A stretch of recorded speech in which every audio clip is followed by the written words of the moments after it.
എല്ലാ സഹോദരങ്ങൾക്കും നമ്മുടെ യൂട്യൂബ് ചാനലിലേക്ക് സ്വാഗതം. അപ്പോൾ നമ്മൾ ഇന്ന് പറയാൻ പോകുന്ന കാര്യം എന്ന് വെച്ചാൽ വളരെയധികം ഹൃദയം നുറുങ്ങുന്ന ഒരു കാര്യമാണ് പറയാനുള്ളത്. നമ്മൾ എല്ലാവരും കേട്ടിട്ടുള്ള ഒരു കാര്യം എന്ന് വെച്ചാൽ ഒരു വ്യക്തി മരണപ്പെട്ട് കഴിഞ്ഞതിന് ശേഷം ജീർണിക്കുന്ന ആ ഒരു അവസ്ഥയിലാണല്ലോ ശരീരത്തിൽ പുഴു കയറുന്നതായിട്ട് നമ്മൾ എല്ലാവരും കേട്ടിട്ടുള്ളത് അല്ലേ? അപ്പോൾ ഇവിടെ ജീവിച്ചിരിക്കുന്ന ഒരു വ്യക്തി, അതായത് ജീവനോടെ ഇരിക്കുമ്പോൾ ഒരാളുടെ ശരീരത്തിൽ പുഴു വമിക്കുക എന്ന് പറഞ്ഞു കഴിഞ്ഞാൽ അത് എത്രത്തോളം ഭീകരമായിട്ടുള്ള ഒരു അവസ്ഥയാണ് എന്ന് ശരിക്കും ചിന്തിച്ച് നോക്കാൻ പോലും പറ്റുന്നില്ല. പേടി തോന്നുകയാണ്. അത്രത്തോളം ഭീകരമാണ് ആ ഒരു അവസ്ഥ എന്ന് പറയുന്നത്. പുറത്താണ് ഇത്തരത്തിലുള്ള ഒരു ഭീകരമായിട്ടുള്ള സംഭവം നടന്നിരിക്കുന്നത്. ഒരു ആദിവാസി കോളനിയിലെ ഒരു ചെറിയ കുട്ടിയാണ്, 5 വയസ്സ് മാത്രം പ്രായമുള്ള ഒരു കുരുന്നാണത്. അപ്പോൾ ഈ ഒരു കുഞ്ഞെന്ന് പറഞ്ഞാൽ കുഞ്ഞിൻ്റെ കഴുത്തിൻ്റെ, അതായത് ബാക്ക് ഭാഗത്ത്, തലയുടെ ബാക്ക് ഭാഗത്ത് കഴുത്തോട് ചേർന്ന് കുഞ്ഞിനൊരു ചെറിയ മുറിവുണ്ടായിരുന്നു. അപ്പോൾ ആ ഒരു മുറിവ് ഇവർ ഹോസ്പിറ്റലിൽ കാണിക്കാതെ വച്ചിരുന്നിട്ടാവണം, അത് പഴുത്തു, നല്ല രീതിയിൽ പഴുത്തിട്ടുണ്ടാവണം. അങ്ങനെ ഈ ഒരു കുട്ടിയെ ഹോസ്പിറ്റലിലേക്ക് കൊണ്ടുപോവുകയാണ്. ഹോസ്പിറ്റലിലേക്ക് കൊണ്ടുചെന്ന ശേഷം അന്നത്തെ ദിവസം അവിടെ അഡ്മിറ്റ് ചെയ്യുകയാണ്. പിന്നീട് ജില്ലാ ഹോസ്പിറ്റലിലേക്ക് കൊണ്ടുപോകാനായിട്ട് പറയുകയാണ്. ദിവസമായപ്പോഴത്തേക്ക് ENT കാണിക്കണം എന്ന് പറഞ്ഞിട്ട് ആ ഹോസ്പിറ്റലുകാർ കുട്ടിയെ ഡിസ്ചാർജ് ചെയ്യുകയാണ്. അങ്ങനെ ഈ ഒരു കുഞ്ഞിനെയും കൊണ്ട് തിരിച്ചു പോകുന്ന സമയത്താണ് ആ ഒരു സംഭവം കാണുന്നത്. അപ്പോൾ അതേക്കുറിച്ച് കേട്ടിട്ട് വരാം. തലയിൽ പുഴു വരിച്ച് മുറിവുമായി എത്തിയ ആദിവാസി ബാലികയ്ക്ക് ആവശ്യമായ ചികിത്സ നൽകാതെ മഞ്ചേരി മെഡിക്കൽ കോളേജിൽ നിന്ന് മടക്കി അയച്ചതായി പരാതി. മലപ്പുറം പോത്തുകൽ ചെമ്പ്ര കോളനിയിലെ സുരേഷ് സുനിത ദമ്പതികളുടെ 5 വയസ്സുകാരിയായ മകൾ സുനിമോൾക്കാണ് വേണ്ടത്ര ചികിത്സ നൽകാതെ മടക്കി അയച്ചത്.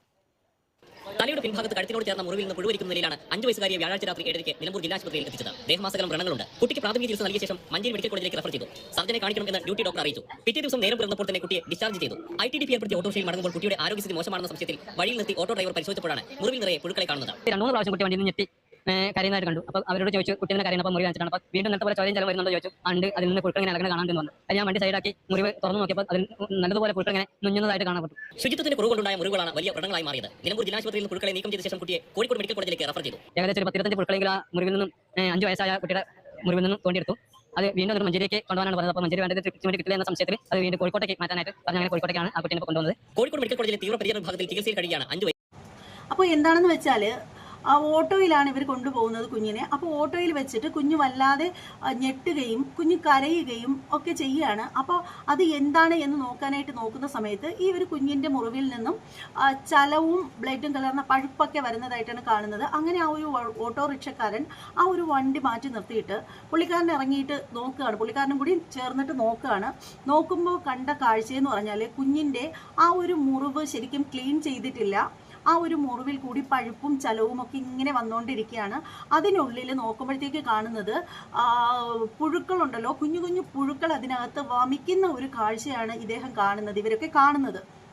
അപ്പോൾ ആ ഒരു നല്ല മനുഷ്യൻ ചെയ്തത് എന്ന് വെച്ചാൽ ശരിക്കും ഒരുമാതിരിപ്പെട്ട ആളുകളൊക്കെ ചെയ്യാൻ മടിക്കുന്ന ഒരു കാര്യമാണ് അദ്ദേഹം ചെയ്തിരിക്കുന്നത്. ഏകദേശം 10-29ഓളം പുഴുക്കളെ ഇവർ തോണ്ടിയെടുക്കുകയാണ് ആ ഒരു മുറിവിൽ നിന്നും. എന്തല്ലേ, അതിനുശേഷം ഈ ഒരു കുഞ്ഞിനെയും കൊണ്ട് അവർ മെയിൻ ഹോസ്പിറ്റൽ, ജില്ലാ ഹോസ്പിറ്റലിലേക്ക് പോവുകയാണ്. അതിനുശേഷം കുട്ടിയെ തീവ്രപരിചരണ വിഭാഗത്തിൽ കൊണ്ടുചെന്ന് കുട്ടിയെ നന്നായിട്ട് നോക്കി. ഇപ്പോൾ ഹോസ്പിറ്റലിൽ കുട്ടിയുണ്ട്. അപ്പോൾ അതിൻ്റെ പേരിലുള്ള പ്രതിഷേധങ്ങളൊക്കെ ഉയരുന്നുണ്ട്. പല ചാനലുകളിലും ഇതൊരു വലിയ ന്യൂസായിട്ട് തന്നെ കൊടുത്തിട്ടുണ്ട്. ശരിക്കും പറയുകയാണെങ്കിൽ ഹോസ്പിറ്റലുകാർ കാണിച്ചത് വെറും തെണ്ടിത്തരം എന്ന് പറയാതിരിക്കാൻ നിവർത്തിയില്ല. ഹോസ്പിറ്റലുകാർ മാത്രം പറഞ്ഞിട്ട് കാര്യമില്ല, കുട്ടിയുടെ അമ്മയും ഭയങ്കര ഗുരുതരമായിട്ടുള്ള ഒരു തെറ്റ് തന്നെയാണ് ചെയ്തിരിക്കുന്നത്. അമ്മയുടെ കാര്യത്തിലേക്ക് ഞാൻ പിന്നീട് വരാം. ഇപ്പോൾ ഹോസ്പിറ്റലിൻ്റെ കാര്യമെന്ന് വെച്ചാൽ ഒരു ഹോസ്പിറ്റലിൽ കൊണ്ടു ചെല്ലുന്നു, പ്രാഥമികാരോഗ്യ കേന്ദ്രങ്ങളൊക്കെ ഇഷ്ടം പോലെ ഉണ്ട്.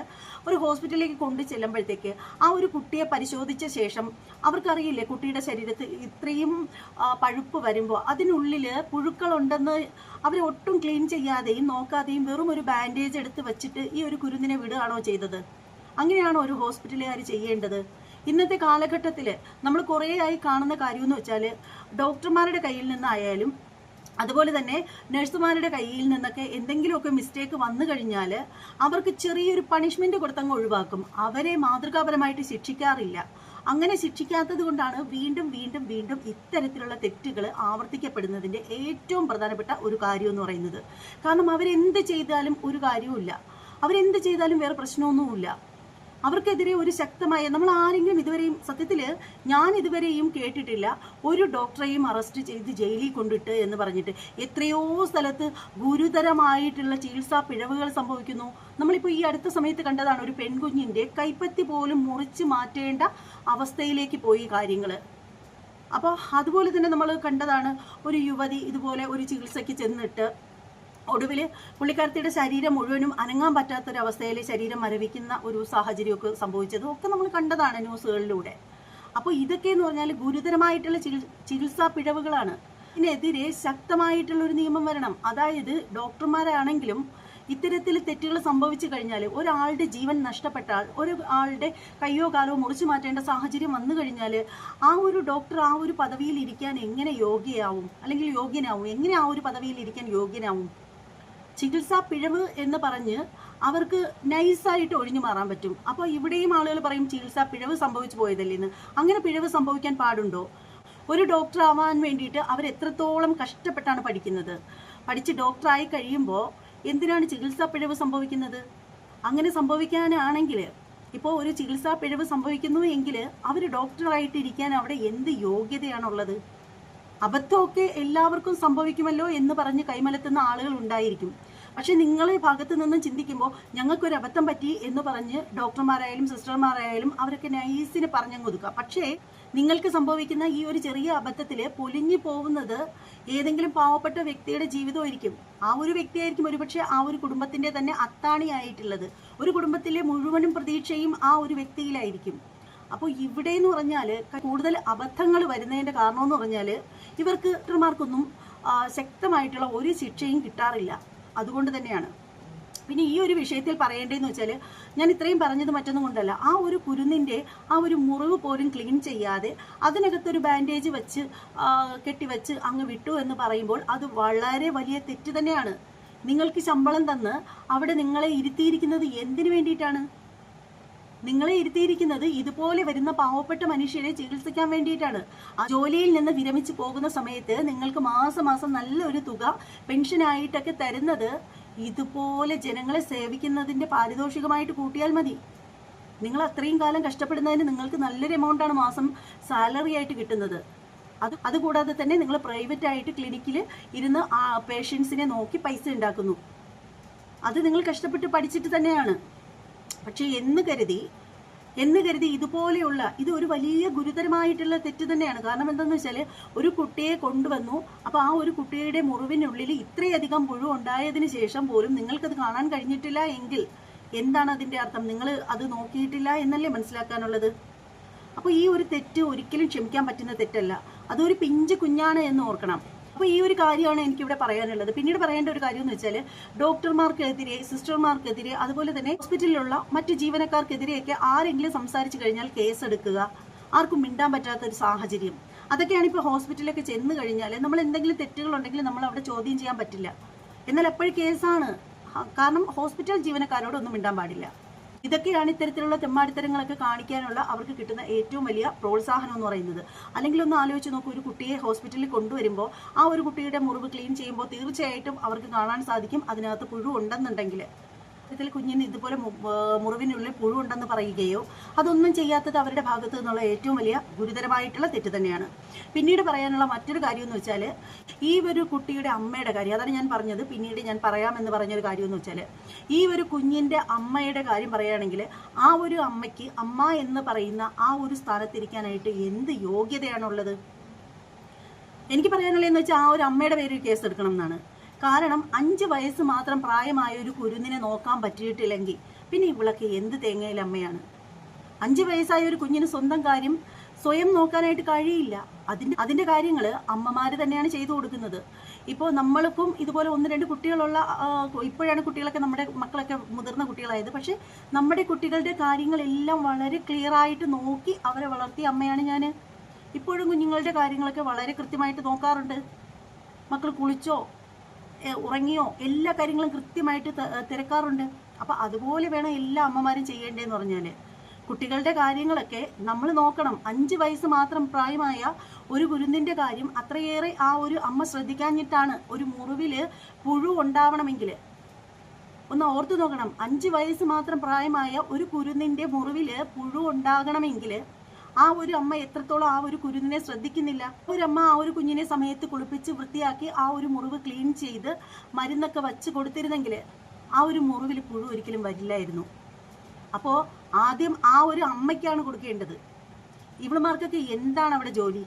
ശരിക്കും ജോലിക്കൊക്കെ പോകുന്നുണ്ടാവാം അമ്മമാർ. എത്രയോ ആളുകൾ ജോലിക്കൊക്കെ പോകുന്നുണ്ട്. സാധാരണപ്പെട്ട പാവപ്പെട്ട കുടുംബത്തിലെ എല്ലാവരും മക്കളൊക്കെ എത്ര ചെറിയ കുട്ടികളാണെങ്കിലും ജോലിക്ക് പോകുന്ന മാതാപിതാക്കളെ തന്നെയാണ് നമ്മൾ കാണുന്നത്. ഇപ്പോൾ വരൾച്ചയുടെ സമയമാണ്, വെള്ളം കുറവുണ്ട്. പക്ഷേ എത്ര വെള്ളം കുറവുണ്ടെന്ന് പറഞ്ഞാലും 5 വയസ്സായ ഒരു കുഞ്ഞിൻ്റെ 5 വയസ്സായ ഒരു കുഞ്ഞിൻ്റെ മുറിവ് ക്ലീൻ ചെയ്യാനുള്ള വെള്ളം ഇല്ലാതിരിക്കുമോ? ശരിക്കും നിങ്ങൾ ഹോസ്പിറ്റലിൽ അഥവാ കൊണ്ടുപോകാൻ സാധിച്ചില്ലെങ്കിൽ പോലും സമയത്ത് ആ ഒരു മുറിവ് ക്ലീൻ ചെയ്ത് അതിനകത്ത് മെഡിക്കൽ സ്റ്റോറിൽ നിന്ന് കുറച്ച് ബീറ്റാഡിനോ അല്ലെങ്കിൽ മറ്റേതെങ്കിലും മരുന്നോ വാങ്ങിച്ച് അതിനകത്ത് പുരട്ടിയിരുന്നെങ്കിലും ഇതുപോലെ പുഴുക്കില്ലായിരുന്നല്ലോ, ഇതുപോലെ പുഴു അരിക്കില്ലായിരുന്നല്ലോ.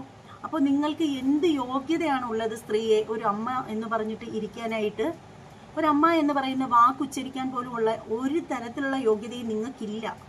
നിങ്ങളൊരു നല്ല അമ്മയായിരുന്നെങ്കിൽ 5 വയസ്സായ കുഞ്ഞിൻ്റെ ശരീരത്തിൽ പുഴു അരിക്കില്ലായിരുന്നു.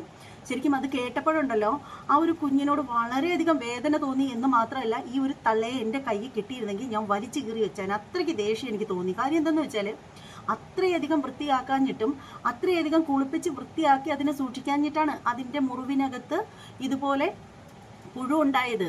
ഈച്ചകളൊക്കെ വെടിയിട്ടിട്ടുണ്ടാവാം. നമുക്ക് എല്ലാവർക്കും അറിയാം, ഈച്ചകളൊക്കെ ഒരുപാട് രോഗം പരത്തുന്നതാണ്.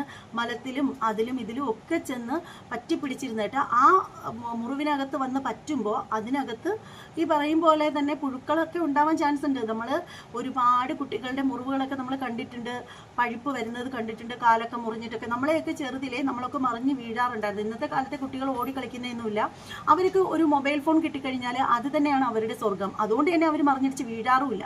നമ്മുടെയൊക്കെ ചെറുതിലെ നമ്മളൊക്കെ ഓടിക്കളിച്ച് കാലൊക്കെ വീണ് തൊലിഞ്ഞ് വാരി വരും. കുറച്ച് ദിവസം കഴിയുമ്പോൾ അത് പഴുത്ത് അളിഞ്ഞിരിക്കും.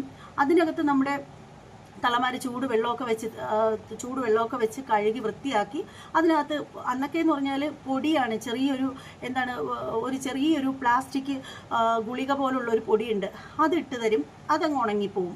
അപ്പോൾ അങ്ങനെയാണ് നമ്മുടെ മാതാപിതാക്കൾ പോലും നമ്മളെ നോക്കിയിട്ടുള്ളത്. അപ്പോൾ ഇന്നത്തെ കാലഘട്ടത്തിൽ ഒരു കുഞ്ഞു കൊച്ചിൻ്റെ ശരീരം പുഴുത്തു എന്ന് പറയുമ്പോൾ ആ ഒരു അമ്മയ്ക്ക് അമ്മയുടെ സ്ഥാനത്തിരിക്കാനുള്ള ഒരു ക്വാളിറ്റി ഇല്ല. ആ ഒരു സ്ത്രീക്ക് നല്ല ശിക്ഷ തന്നെ കൊടുക്കണം എന്നാണ് എനിക്ക് പറയാനുള്ളത്. ശരിക്കും മക്കളെ നോക്കാൻ പറ്റില്ല എന്നുണ്ടെങ്കിൽ അവരെ പ്രസവിക്കാൻ പോവാതിരിക്കുക. അതാണ് എനിക്ക് പറയാനുള്ള ഒരു കാര്യമെന്ന് വെച്ചാൽ, നമുക്ക് ചിലപ്പോൾ സ്വർണ്ണക്കരണ്ടിയൊന്നും കൊണ്ട് ഊട്ടാനൊന്നും നമുക്ക് പറ്റിയെന്ന് വരില്ല. 3 നേരവും നമുക്ക് വിഭവ സമൃദ്ധമായിട്ടുള്ള സദ്യകളൊന്നും കുഞ്ഞുങ്ങൾക്ക് കൊടുക്കാൻ പറ്റിയെന്ന് വരില്ല. ചിലപ്പോൾ നമുക്കുള്ളത് വെറും ഉപ്പില്ലാത്ത കഞ്ഞിയായിരിക്കും ചിലപ്പോൾ നമുക്ക് കൊടുക്കാനായിട്ട് സാധിക്കുന്നത്. പക്ഷേ എന്ന് കരുതി കുഞ്ഞുങ്ങളെ സമയത്ത് കുളിപ്പിച്ച് വൃത്തിയാക്കി നിർത്താനായിട്ട് ശ്രമിക്കുക. കുഞ്ഞിനെ അത്രയധികം നോക്കാതിരുന്നിട്ട് അത്രയധികം അതിൻ്റെ മുറിവ് വൃത്തിയാക്കാതിരുന്നത് കൊണ്ടാണ് അതിനകത്ത് പുഴു വന്നത്. ഡോക്ടർമാരെ നമ്മൾ കുറ്റം പറഞ്ഞതിൻ്റെ ഒരു കാര്യമെന്ന് വെച്ചാൽ അവർ ആ ഒരു കുഞ്ഞിൻ്റെ ആ ഒരു മുറിവ് ക്ലീൻ ചെയ്തിട്ട് അതിനകത്ത് പുഴു ഉണ്ട് എന്നുള്ളൊരു കാര്യം പറയാഞ്ഞതിൻ്റെ പേരിലാണ്. അവർ പുഴു ഉണ്ട് എന്ന് പറയണമായിരുന്നു. ആ ഒരു പുഴുവിനെ കൊല്ലാനായിട്ട് അവർക്ക് ബീറ്റാഡിൻ പോലുള്ള മരുന്നുകൾ യൂസ് ചെയ്യുക, അത് നന്നായിട്ട് ക്ലീൻ ചെയ്ത്, അല്ലെങ്കിൽ അത് നന്നായിട്ട് ക്ലീൻ ചെയ്തതിന് ശേഷം നിങ്ങളോട് പറഞ്ഞ് മറ്റു ഹോസ്പിറ്റലിലേക്ക് വിടണമായിരുന്നു. അതൊന്നും മിണ്ടാതെ അതിലൊരു പ്ലാസ്റ്റർ വെച്ച് ഒട്ടിച്ചിട്ട് വിട്ട ആ ഒരു പ്രവൃത്തിയെയാണ് നമ്മൾ വിമർശിച്ചത്. അതേസമയം ഈ ഒരു മാതാവിൻ്റെ കാര്യത്തിൽ അതുകൊണ്ടല്ല, ഈ ഒരു മാതാവിന് നല്ല പിട കിട്ടാത്തതിൻ്റെ കുഴപ്പമാണ്. കുട്ടികളെ നന്നായിട്ട് സൂക്ഷിക്കണം. കുട്ടികളെ നന്നായിട്ട് നോക്കാൻ പറ്റിയില്ലെങ്കിൽ കുട്ടികൾക്ക് ജന്മം കൊടുക്കാതിരിക്കുക. ഓക്കെ, ഇത്രേ പറയാനുള്ളൂ.